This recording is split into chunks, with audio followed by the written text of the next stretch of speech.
This is Breakfast with Alex James on ABC Central West. Now, I don't know about you, but history absolutely fascinates me. The stories, the artefacts, but man, the fossils. The perfect imprint of a creature or a plant that once was. I like to think of it as nature's first selfie. Now, I've never been lucky enough to stumble across one, but have you? What did you do with it? Well, Sally Hurst launched the project Found a Fossil, and she's here to tell us a little bit more about fossils in our area and what you should do with them. Sally, good morning. Good morning. Thanks for having me. No, thank you very much for being here and for, in the physical sense, being around here, because you were in Orange recently. What kind of fossils can you see around this way?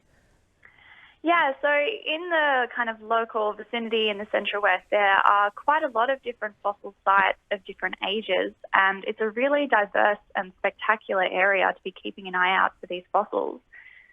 So some of the local museums you have in the general area is a really good indicator of this really rich fossil material. So sites like the Age of Fishes Museum in Canowindra, it has some incredible fish fossils which are over 350 million years old. Jeez. In places like Wellington and the Wellington Caves, they literally have sort of mammal and marsupial fossils coming out of the walls of those caves. I don't know if you've ever visited, but it was pretty spectacular. Oh, it is, isn't it? It's a little bit, I don't know, it kind of threw me into a bit of an existential crisis. It was so up and close. I know, it was incredible because you're sort of walking in the mine and then you look, next to your shoulder and you're like, oh, there's a femur of some amazing animal 800,000 years old just sticking out of the wall next to you. It's incredible. Exactly. Yeah, it is. It really is. What other things have you seen while you've been around this way?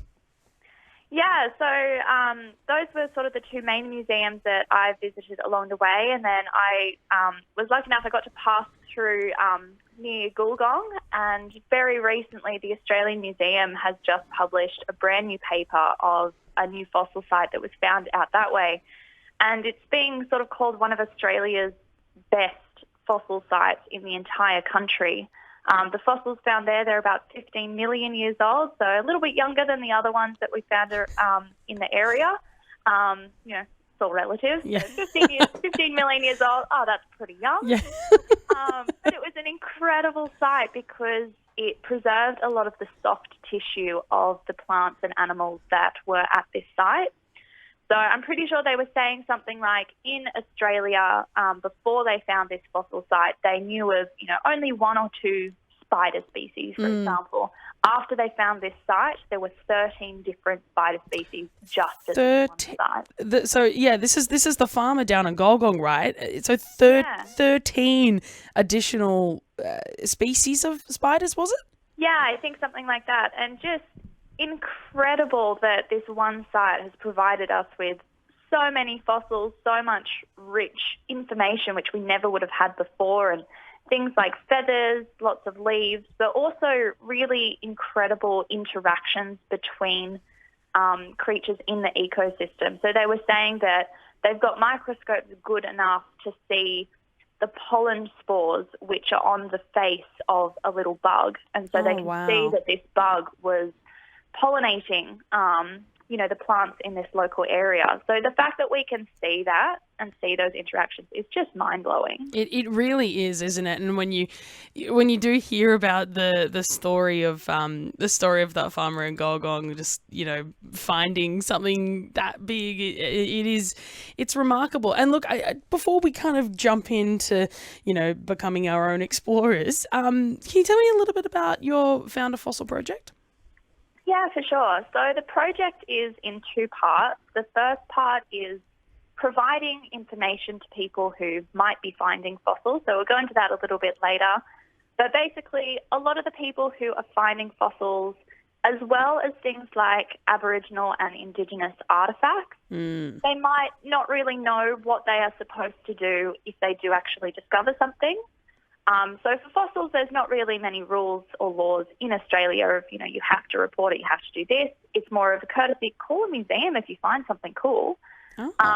But for Indigenous artefacts, it's actually a legal requirement to report them. So it's just providing some information for people who could be finding this stuff, because before the project, if you tried to type in, New South Wales heritage, what do I do with a fossil? You'd have to dig through so many different web pages, and it's different in every state. It was a bit of a mess. So the Found a Fossil website is a central portal for all of this information.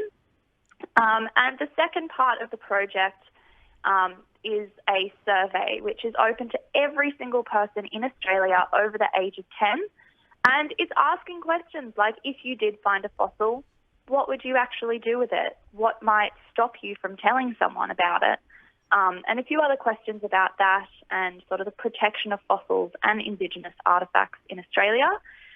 We don't really have any data on this issue. I think in paleontology, archaeology, and even in farming, we know that this stuff is out there and that people may not be reporting it, but there's nothing published. So I'm hoping that, this survey and the responses that I get from the Australian community, it's all going to go towards my master's thesis.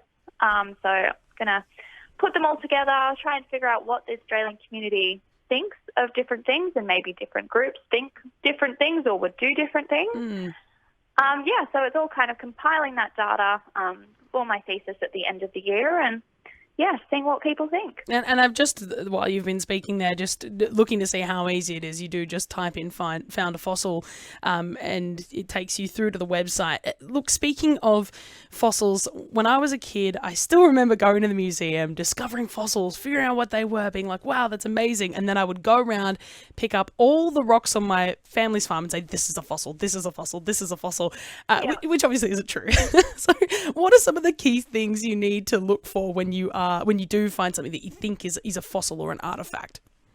Yeah, for sure. It can be incredibly tricky. I think I'm the exact same. Half the time I'll pick up a rock and be like, oh, this could be something. And then I'll talk to, the paleontologists who have a lot more experience than I do. And they're like, it's a rock. It's a really nice rock. It's pretty.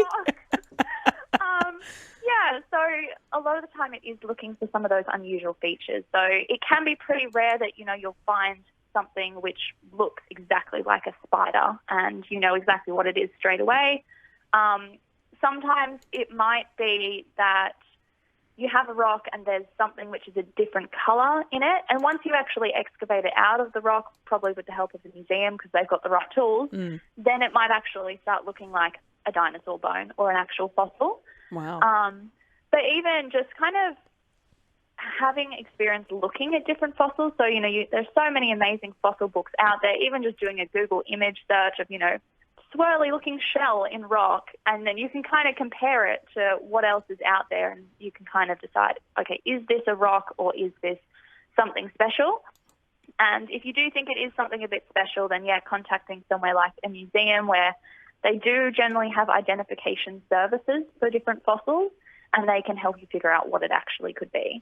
Yeah, so I was going to ask, if you do find something that you do think is a fossil, so contact a museum, don't try to jackhammer into it yourself. What are the other things that you should do? Yeah, exactly. So, as we were saying, a lot of these things can be several thousand to several millions of years old. So you do want to treat it with care. Not jackhammering. If you do think that it's just a single rock or a single fossil that is maybe on the surface and you can pick it up without breaking it, fabulous. But if not, then getting someone like a museum involved. They have the right tools. They know what they're doing to excavate it, and they can, again, help you figure out what it actually is. But one of the super important things is to make sure you've got permission to actually collect wherever you are. So if it's on your farm, then in New South Wales, that's totally fine. That's your property. But if it's somewhere like a national park, same rules as everything else in a national park. You shouldn't remove anything. Yep. You can definitely call a museum or call a ranger, take some photos, sort of mark its GPS location maybe, and then you can find it again if you do think it is a really significant find. In some places in national parks, they know that they have fossils there and they just leave them there for everyone to enjoy. And then, collecting responsibly, if you do have multiple fossils and it is crown land, like a public beach or something. And some places you are allowed to collect them, but you do, exercise restraint. You want to leave some for other people who might want to do the same thing. Don't be selfish. Yeah, for sure. And then, seeking advice. So for fossils especially, museums are a great place to go. So, the Age of Fishes Museum, Wellington Caves, up in Lightning Ridge, the Australian Opal Centre, that's where I was yesterday.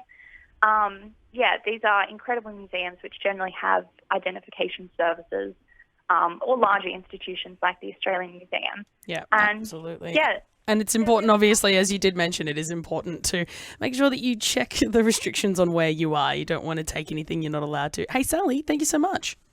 Yeah, no worries. Thanks for having me. Sally Hurst is the person who launched the Founder Fossil Project, talking a little bit about fossils. If you have found a fossil before, as I mentioned, I like to think of them as nature's selfie. I would love to see a photo.